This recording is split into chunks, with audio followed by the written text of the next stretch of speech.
I have both praised and criticized the Star Wars prequels in past videos, but I think it's a bit lazy to just sit back and say a movie is flawed without presenting what you would have done differently.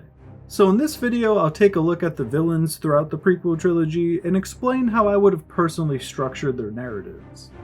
To start off, I'm not going to change much when it comes to Darth Sidious. I think having Palpatine manipulating the conflict to ultimately gain power in the end is a masterful chess move, and the basic structure of his plan will remain the same.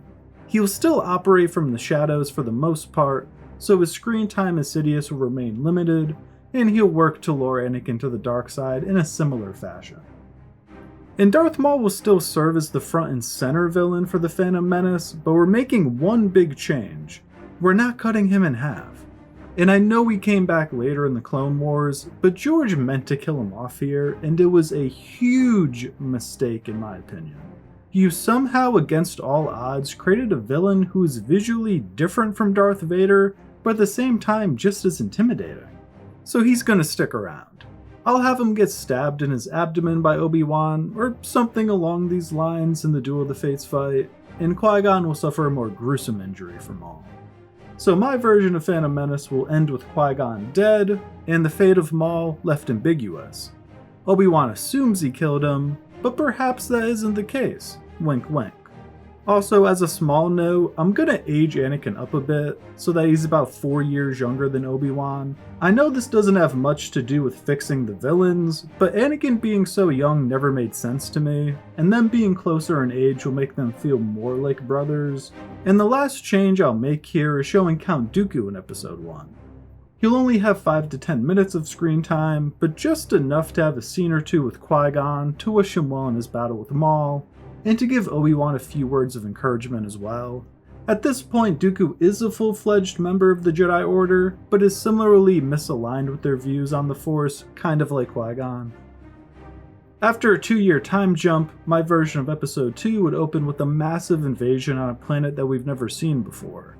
This cold open would show us a separatist army full of battle droids, completely decimating what is General Grievous's home world, and will leave Grievous critically injured and as the only survivor. In my version of the prequels, the Separatists are going to seek to try and break the galaxy's faith in the Jedi as protectors of the peace. So Episode 2 will see the Separatist armies invading numerous planets that are a part of the Republic.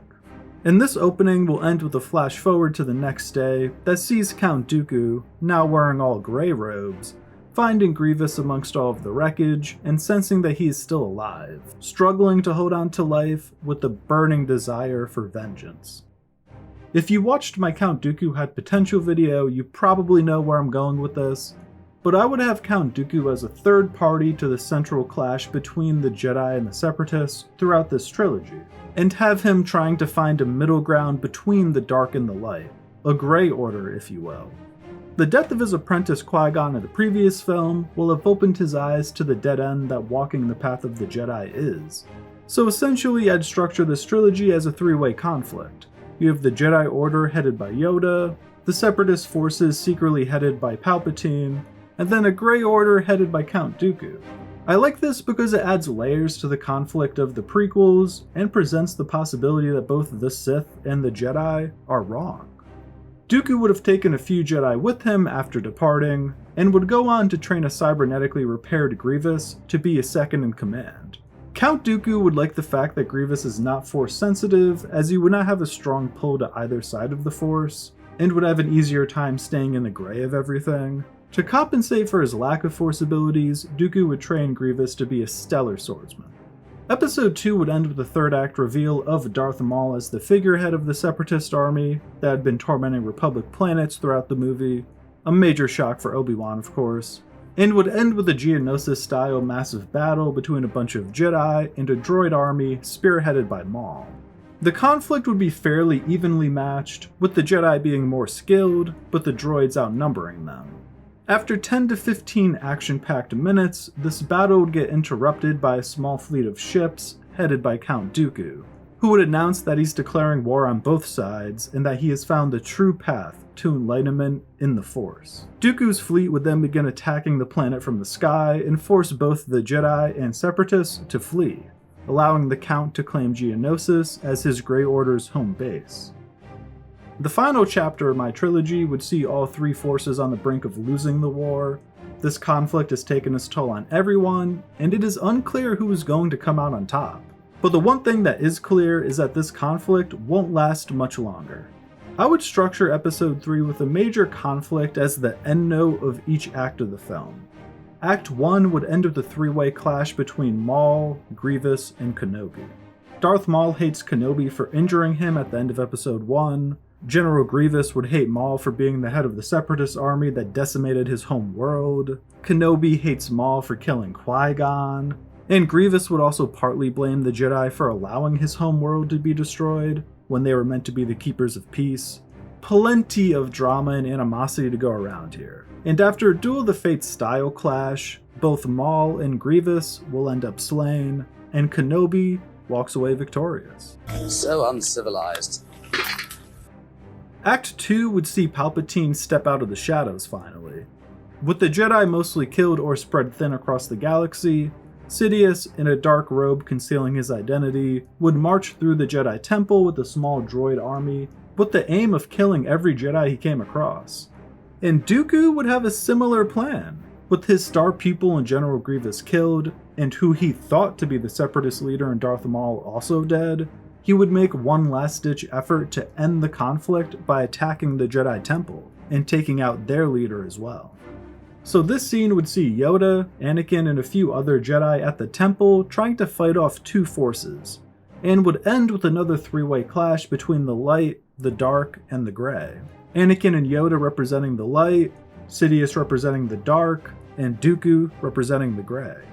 Count Dooku will end up being killed by Sidious here, ending the hopes of his Grey Order, and this is where Anakin's fall to the dark side would come to fruition.